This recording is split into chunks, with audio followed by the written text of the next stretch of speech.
Nós estamos felizes de estar com vocês na Igreja do Jardim Europa. É um privilégio para a gente.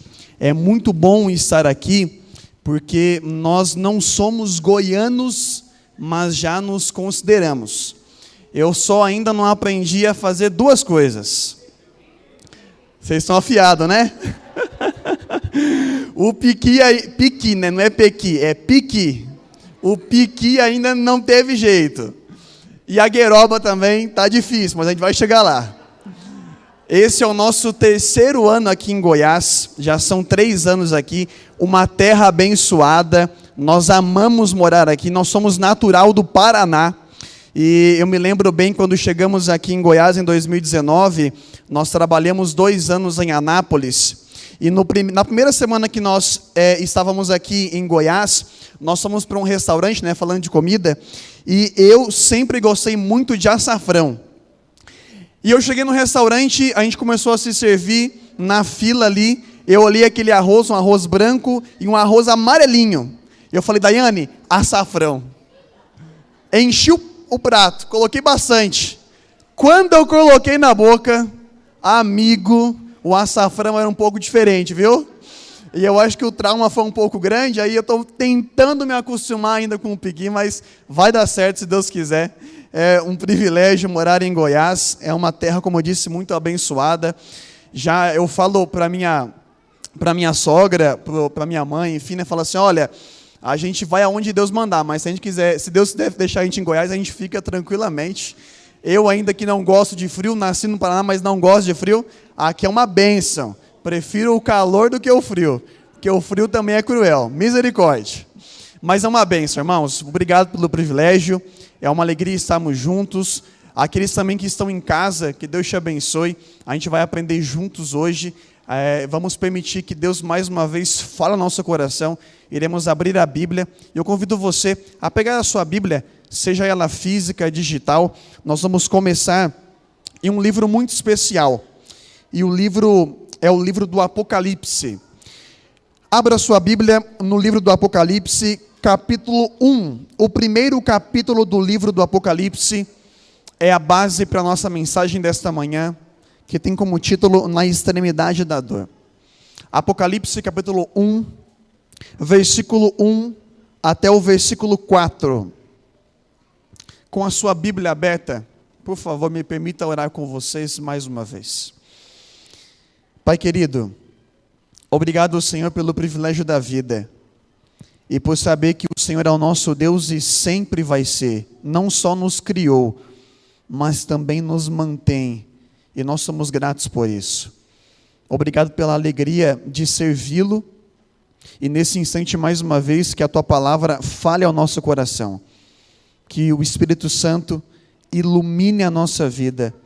Permita que o nosso coração e a nossa mente estejam claros e atentos para ouvi-lo. Nós oramos em nome de Jesus. Amém. Acompanhe conosco Apocalipse capítulo 1, versículo 1 em diante até o versículo 4, diz assim: revelação de Jesus Cristo que Deus lhe deu para mostrar aos seus servos o que em breve há de acontecer. Ele enviou o seu anjo para torná-la conhecida ao seu servo João, que dá testemunho de tudo o que viu, isto é, a palavra de Deus e o testemunho de Jesus Cristo. Feliz aquele que lê as palavras dessa profecia, e felizes aqueles que ouvem e guardam o que nela está escrito, porque o tempo está próximo. João, versículo 4, João, às 7 igrejas da província da Ásia, a vocês, graça e paz, da parte daquele que é, que era e que há de vir, dos 7 espíritos que estão diante do seu trono. Paramos por aqui. O livro do Apocalipse é um livro singular por algumas razões. Apocalipse, ele é a revelação, ou a máxima, ou uma das máximas revelações de Deus para a minha e para a sua vida. Deus, ele se revela através de 3 maneiras. A primeira, Deus se revela através da natureza. A segunda, Deus se revela através da Bíblia e este é um meio de revelação. E a terceira, a máxima revelação, Deus se revela através de Jesus. E Jesus é o centro da revelação do livro do Apocalipse. Agora, eu não sei você, mas sempre que eu começo a ler um livro, seja ele da Bíblia ou não, eu gosto muito de entender o autor, a sua infância, o seu preconceito, entenda, preconceito da sua vida, para que ele então escreva o livro e você vai entender algumas coisas melhores, porque ele vai escrever de acordo com o seu conhecimento base. E eu acho interessante conhecer um pouco mais da história de João, conhecer quem realmente era João, de onde João veio, quem era a sua família e todo o seu contexto cristão, para entender como ele escreve o livro do Apocalipse e também os demais. Bem, quando eu falo de infância, quando eu olho para João, eu lembro da minha infância. Eu tive o privilégio de não nascer, mas viver boa parte da minha infância em um sítio. Eu amo sítio, gosto muito. E vivendo em um sítio, uma criança que vive em um sítio, ela cresce talvez com um pouco mais de liberdade pelo espaço que nós temos em um sítio. Eu me lembro bem que de manhã, aos fins de semana, eu saía com os meus amigos e a gente voltava de tarde ou para o almoço, sujos que a mãe não queria nem ver a cor da roupa. Mas para mim isso traz momentos de alegria. É uma nostalgia do passado, daquilo que eu vivi, que marcou a minha infância. Eu me lembro bem de um pedido que eu tinha, assim, excessivo para o meu pai. O meu pai, ele sempre cuidou e criou boi, gado, enfim. E uma coisa que ele sempre fazia era andar a cavalo. E eu via o pai andando a cavalo e eu sempre quis andar a cavalo. Só que a minha mãe, ela era um pouco muito protetora. Ela falava, não, é perigoso demais você andar a cavalo, você é muito novo ainda. E eu insistia, só andava com meu pai, mas sabe aquele desejo de você querer andar sozinho?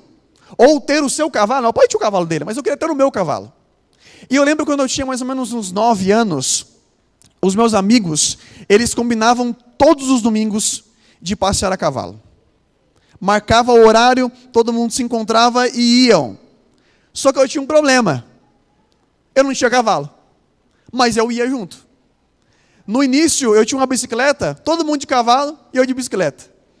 Mas eu ia. De vez em quando eu pedia para algum deixar eu andar, né? Mas o pai já falava assim, ó, não deixa ele andar. Aí não tinha como. Mas eu ia junto. Até que eu insisti, meu pai me deu o cavalo. Minha mãe não queria, mas ele me deu. Não era aquele cavalo, né? Era um pônei. Conhece pônei? É um pôneizinho pequenininho. Um pônei. Mas, rapaz, pensa num pônei agitado. Eu lembro que no primeiro dia, o pai chegou lá com um cavalo em casa. Minha mãe, contrariada, não era para dar esse cavalo para ele. E eu coloquei um nome, tudo, fiquei feliz demais. Montei no cavalo e fui andar. Na empolgação, eu acho que eu judiei muito o cavalo, corria com ele para cima e para baixo. A gente morava num sítio que ele era uma ribanceira, né? Não tão grande, mas uma descida. E eu fui pela primeira vez, voltei, fui pela segunda, voltei. A terceira, quando eu fui e voltei, eu acho que o cavalo falou assim, esse menino está de sacanagem comigo. Vai ficar indo e voltando até quando aqui? Rapaz, esse cavalo, ele deu uns 2 pulos, que eu fui, e quando eu voltei, pá! De peito no chão. Aí eu... Meu pai olhando, minha mãe... Eu falei. No primeiro dia. Eu falei, não, tranquilo. Meu pai falou, levanta sozinho. Vai levantar. Eu estou aqui olhando para você não morrer, mas tem que levantar sozinho. E eu levantei. Mas meu amigo... Eu falei assim, pai, pode vender o pônei. Esse pônei é muito bravo. Compra outro. Mas assim... Compra outro. E aí eu comecei a andar a cavalo com meus amigos. E para mim isso foi um pedido que marcou a minha infância. Desde que eu morava com os meus pais até sair da minha casa para fazer faculdade, eu sempre tive cavalo, porque eu amo cavalo. Quando eu olho para a vida de João, para a sua infância, eu vejo João fazendo alguns pedidos para a sua família pelo seu contexto de nascimento. João morava em uma cidade chamada Cafarnaum. Cafarnaum era liderada ou oprimida pelos romanos.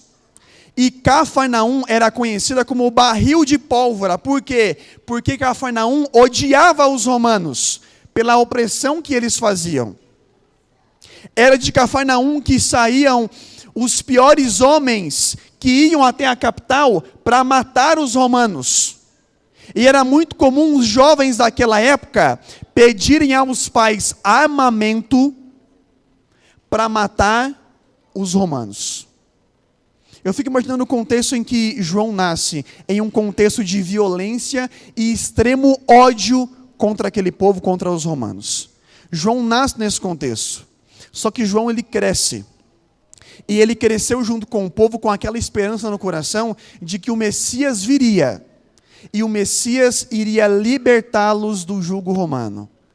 Com isso, eles imaginavam que o reino do Messias não seria um reino celestial, mas um reino terrestre. E João, ele deixa a sua casa para buscar o Messias. Não era, aliás, era comum naquela época você ouvir falar a palavra Messias, ou seja, apareciam um aqui, outro lá, outro colar, dizendo que era o Messias. E isso se esparramava pela região. E João, ele queria sair de casa para seguir o seu mestre. Foi então que ele sai de Cafarnaum e vai para a região da Galileia, aproximadamente 200 quilômetros, como se fosse de Goiânia a Itubiara, mais ou menos. João deixa a sua casa para o quê? Para seguir o Messias, para se preparar e seguir o seu mestre. Só que João, ele não sai sozinho. João, ele tem um irmão chamado Tiago, um irmão mais velho. E esse irmão, junto com João e Tiago, eles saem de casa à procura do mestre, do Messias, para segui-lo. E aí que nós começamos a entender a história do porquê de algumas coisas. Perceba, chegando na Galileia, João se encontra com João Batista. E ele vê João Batista batizando. E ele vê também João Batista batizando o próprio Cristo, Jesus. E nós vemos agora em um dos relatos, olha comigo por favor, Mateus 17, versículo 24. Olha que interessante esse texto, acompanhe conosco por favor. Mateus 17, versículo 24. Eu não vi quem trouxe água, mas muito obrigado, viu? Mateus 17, versículo 24. Esse é um texto que me chama a atenção por uma situação. Olha o que diz o texto, versículo 24, diz assim: quando Jesus e os seus discípulos chegaram a Cafarnaum, os coletores do imposto de 2 dracmas vieram a Pedro e perguntaram: o mestre de vocês não paga o imposto do templo? Por que eu li esse texto com vocês? João, quando ele vê Cristo, o Messias sendo batizado, ele diz: eu vou seguir este, porque esse é o Messias. E o próprio João Batista diz: esse é o Cordeiro de Deus que tira o pecado do mundo. E João e Tiago começam a seguir Jesus. E seguindo Jesus, eles visitavam outras cidades pregando o Evangelho. E em uma ocasião, os discípulos de Jesus vão até Cafarnaum. E chegando em Cafarnaum, a cidade de João, aquele que cobrava os impostos, pergunta para Pedro, fala assim: olha, ei, o seu mestre não vai pagar pelo imposto? Era muito comum naquela época a cidade cobrar o imposto para você entrar na cidade. Eu sou do sul do país, lá no sul, no estado de Santa Catarina, tem uma cidade chamada Balneário Camboriú. É uma cidade praiana. Para você entrar na cidade, você paga um imposto por carro. Era mais ou menos a mesma ideia. Eles pagavam imposto, o homem pagava imposto para entrar na cidade. E o cobrador pergunta: ei, só você vai pagar, Pedro? E o seu mestre? Por que ele faz essa pergunta? Porque naquela época, para um homem pagar o imposto para entrar em uma cidade, ele iria pagar esse imposto se ele tivesse acima de 20 anos de idade. Ou seja, todo homem acima de 20 anos de idade pagava imposto. Abaixo disso, não pagava.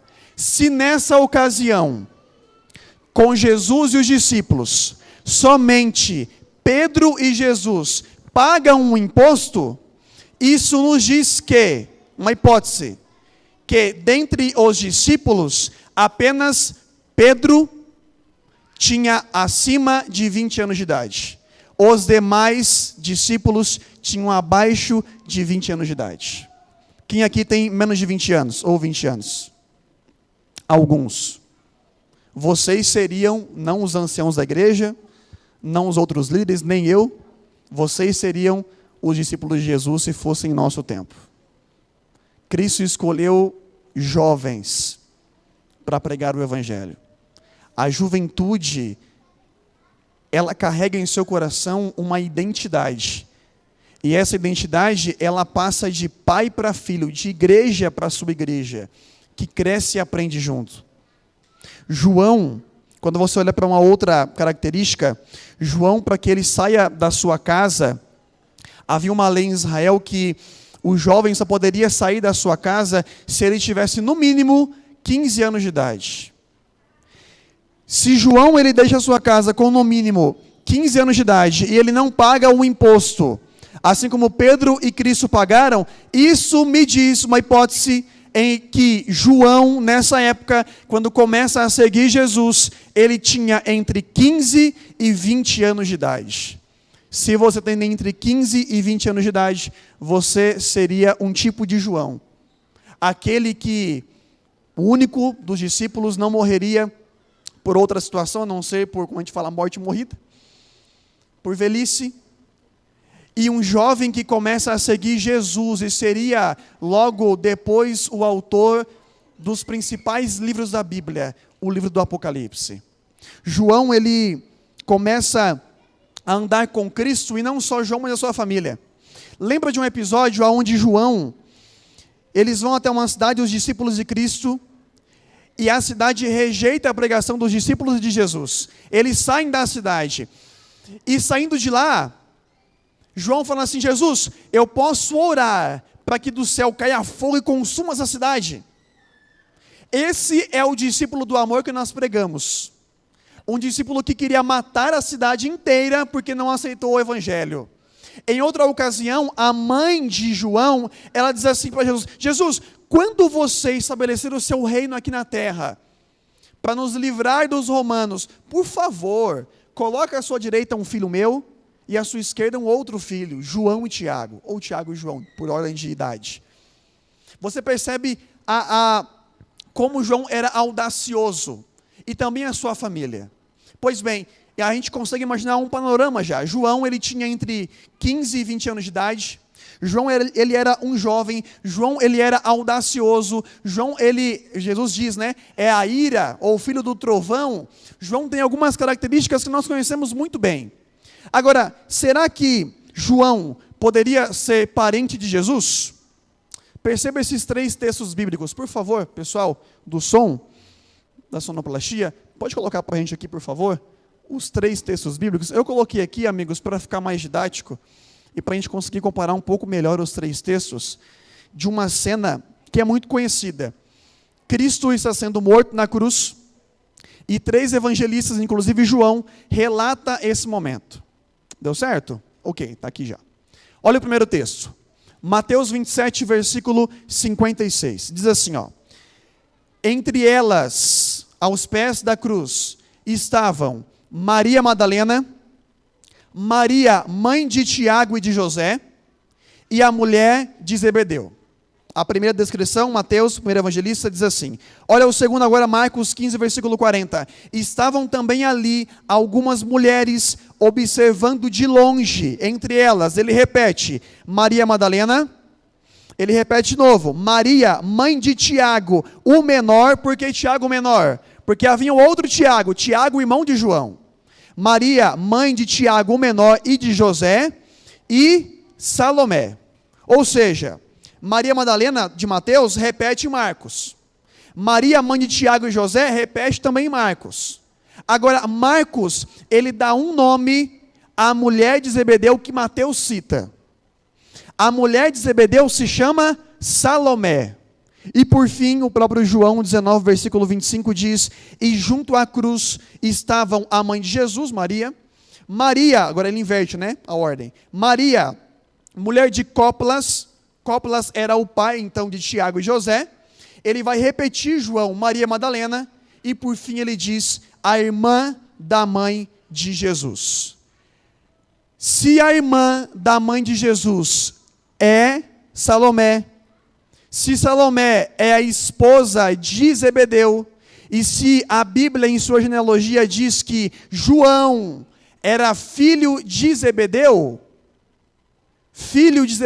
e de Salomé, e Salomé é irmã da mãe de Jesus, isso nos diz que Jesus e João, eles eram primos de primeiro grau. Imagina um primo seu de primeiro grau, era Jesus, assim como João. Isso explica o jeito como Salomé chega para Cristo e fala assim: Jesus, vamos fazer um nepotismo aqui. Quando você colocar o seu reino aqui na terra, coloca um primo à sua direita, um primo à sua esquerda, e está tudo certo, a família reina, olha que bênção. Não era comum uma mulher chegar para um homem naquela época e falar tal coisa, mas Salomé era a tia de Jesus, ela tinha liberdade, e é por isso que ela fala assim com Cristo. Quando você entende esse contexto, você imagina também por que Jesus, quando estava na cruz, pode tirar, tá bom? Obrigado. Quando Jesus estava na cruz, prestes a morrer, ele fala assim: João, por favor, cuide da minha mãe. E João é o discípulo escolhido para cuidar da mãe de Jesus. Eu não confiaria a minha mãe, se eu estivesse morrendo, a qualquer pessoa. Eu confio a alguém de confiança, de preferência um parente, um primo próximo. E Jesus faz isso. Não é à toa que João, após a morte de Jesus, leva Maria aos seus cuidados para uma de suas igrejas, que nós lemos aqui no texto, no capítulo 1, que é a cidade de Éfeso. João leva Maria para a cidade e ali ele começa a cuidar de Maria. Agora entenda, João em Éfeso ele tinha alguns problemas, destaco 2 deles. João lutava contra o culto ao imperador.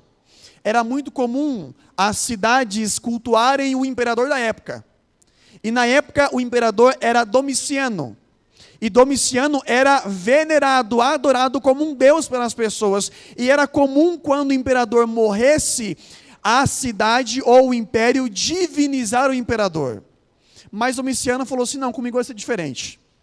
Eu quero ser divinizado antes da minha morte. E João lutava contra essa ou outra escolha, porque vai contra os nossos princípios da Bíblia. João lutava contra isso fortemente. E é por isso que Ellen White e Jerônimo, eles escrevem que, sendo João uma pedra no sapato de Domiciano, o que ele faz? Traz ele para a capital, para o império, para a sede do império, e lança João em um caldeirão de óleo quente. Lembra disso? Mas ele não morre. E não querendo fazer de João um mártir, o que ele faz? Ah, é? Eu vou te mandar para um lugar bem legal, então eu não vou te matar, mas eu vou te mandar para um lugar bem legal. Para aqui com essa ideia e abre uma outra caixinha agora. Perto de Éfeso, havia ali a cidade, ou na cidade, aliás, a cidade, ela tinha como a sua padroeira, a padroeira da cidade, uma deusa. E essa deusa era a deusa Diana. E Diana ali era adorada. Só que eles queriam um local para não ser só a capital de Diana, mas o centro de peregrinação para essa deusa. E é então que a mitologia grega diz que um belo dia a deusa Diana e a deusa da lua estavam passeando pelo local ali de Éfeso, e a deusa da lua diz assim: olha, Diana, aqui nessa região há uma ilha que está debaixo da água. Por que você não pede para Zeus dar para você essa ilha? Ela gostou da ideia. Foram até Zeus e pediram: Zeus, me dê essa ilha. E Zeus concordou com a ideia e falou assim: beleza, vou fazer sair debaixo da água essa ilha. E em reconhecimento do local de origem de onde Diana surgiu, que se chama Látmos, essa ilha recebe o nome de Pátmos, como você conhece muito bem. E sendo essa ilha o centro de peregrinação das pessoas ou dos adoradores de Diana, o imperador, Domiciano diz assim: ah, é? Você não morreu? Mas eu vou te mandar para um lugar, uma ilha chamada Pátmos, aonde é um centro da peregrinação dos adoradores de Diana. Eu não vou te matar fisicamente, mas eu quero te matar psicologicamente, pouco a pouco. Eu fico imaginando João. João naquela ilha, sozinho, sem conhecer ninguém. E eu fico imaginando hoje uma ilha que é muito visitada, turística, mas na época foi o lugar onde João mais sofreu.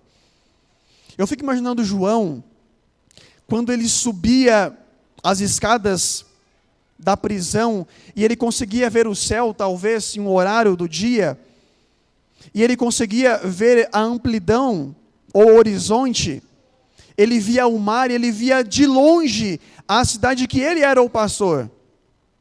E aí que nós vamos para o livro do Apocalipse, agora no final dele, um texto que você conhece muito bem, Apocalipse 21. Apocalipse 21, as últimas palavras de João nesse livro, e eu fico imaginando que nessa ilha João escreve este livro, e João escreve este livro olhando para aquela cena e situação. Imagine você agora, João preso, longe das pessoas que ele tanto amava, João sofrendo na sua dor, e escreve o que nós lemos agora, Apocalipse 21, versículo 1, diz o seguinte: então vi novos céus e nova terra, pois o primeiro céu e a primeira terra tinham passado, e o mar já não existia.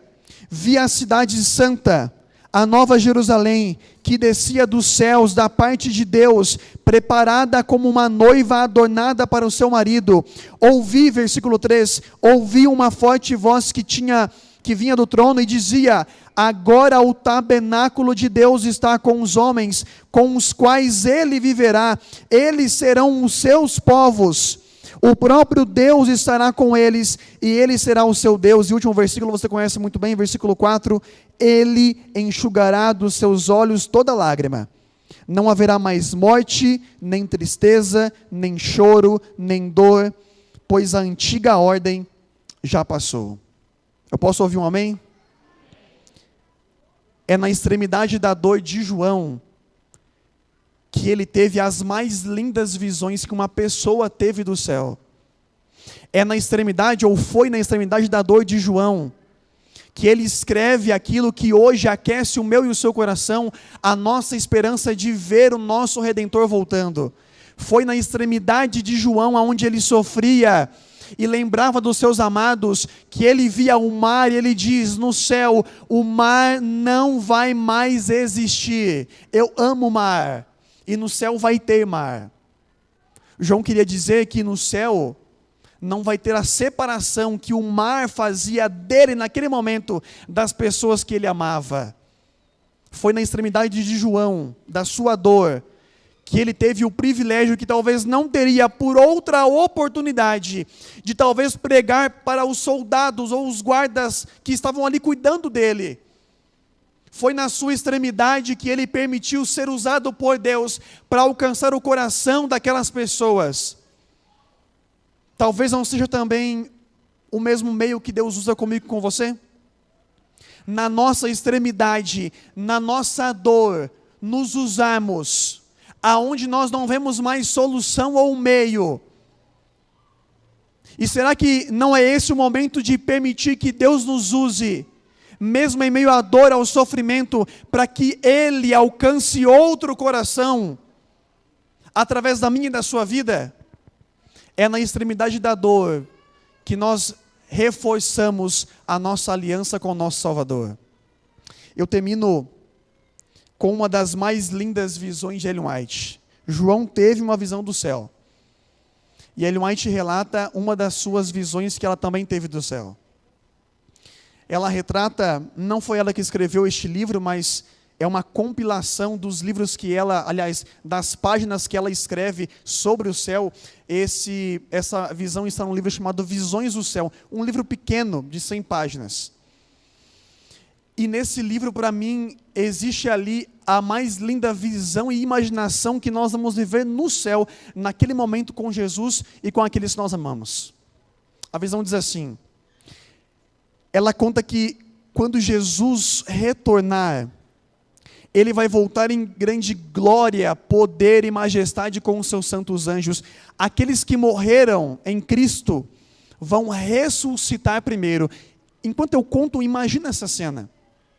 Eles ressuscitam, eles são arrebatados visivelmente aos céus, às nuvens, para encontrar Jesus. Logo depois, nós, os vivos, também subimos e formamos um só grupo. E ela diz que a viagem daqui para o céu é uma viagem de 1 semana, 7 dias. Poxa, mas o céu é tão longe assim? Para Deus não. Mas essa viagem tem um objetivo, e eu conto 2 apenas. O primeiro, ela diz que nós, enquanto viajamos, chegamos a um mundo não caído. E ao chegarmos neste mundo não caído, um dos seres deste mundo chega perto de Cristo e fala assim: Jesus, Jesus, quem são esses? E antes mesmo de Jesus responder, um outro ser deste mundo chega e fala assim: não responda, Jesus, eu sei. Desde que eu responda. E Cristo deixa. E ele fala assim: eles são da terra. Então Cristo pergunta agora: por que você diz que eles são da terra? E a resposta desse ser é a seguinte: ele diz: eu sei que eles são da terra, porque eles possuem a imagem e a semelhança de Deus. Ela continua e ela diz que ao chegarmos no céu, o segundo detalhe dessa visão, ela diz que no céu estamos todos reunidos e juntos. Aquela multidão de salvos, com a sua coroa de ouro na cabeça. E ela diz que à nossa frente está o nosso pai terrestre, Adão. E ela diz que Adão está angustiado para reencontrar Jesus e abraçá-lo. E ela diz que depois de pouco tempo, ele, Adão, vê Jesus de longe. E quando Adão vê Jesus de longe, Adão, como uma criança, ele abre os seus braços e vem correndo ao encontro de Jesus. Com aquela cena, Jesus também não tem outra reação. Ele abre os seus braços e ele vem ao encontro de Adão, mas quando Jesus abre os seus braços, Adão ele para de correr. Adão ele vai então abaixar os seus braços. E não mais em pé, mas agora ajoelhado. Adão ele chora. Nos 1000 anos vamos chorar? Ainda assim, são anos de comprovação. Eu vou entender o porquê de alguns não estarem lá, você também. E nós vamos chorar. Adão ele chora. Por que Adão chora? Porque quando ele vê os braços de Cristo estendidos, ele vê nas mãos e no corpo de Cristo as marcas do sacrifício para estarmos ali.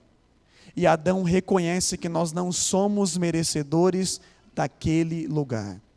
Ela diz que Jesus chega lentamente perto de Adão, se agacha, pega Adão pelos braços, levanta Adão, e ela diz que Jesus abraça Adão, e ela diz que é um abraço demorado. E nesse instante, todos nós os salvos, retiramos da nossa cabeça a coroa de ouro, e a lançamos nos pés de Jesus, e como um coro celestial nós cantamos todos juntos: digno, digno, digno é o Cordeiro de Deus, que tira o pecado do mundo. Eu não sei você, eu já contei essa história, essa visão algumas vezes, mas eu sonho realmente com um dia em que eu não vou contar mais sobre isso, mas que eu vou viver essa cena. Muito mais do que falar sobre o céu, nós precisamos viver o céu aqui na terra.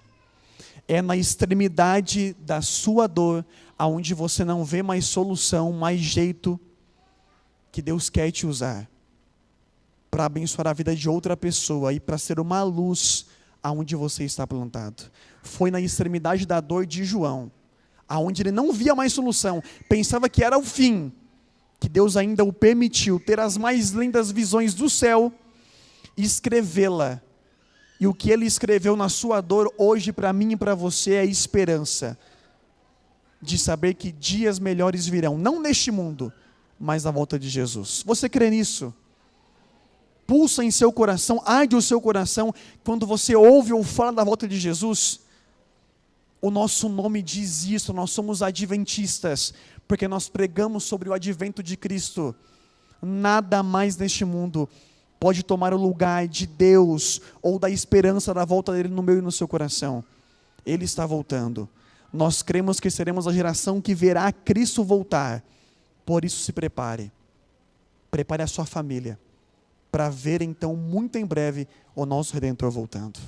Pai querido, nos ajude muito mais do que esperar, aguardar o breve retorno de Jesus, que possamos mesmo em dor e dificuldade e angústia, permitir que o Senhor nos use para pregar o Teu Evangelho às pessoas que precisam.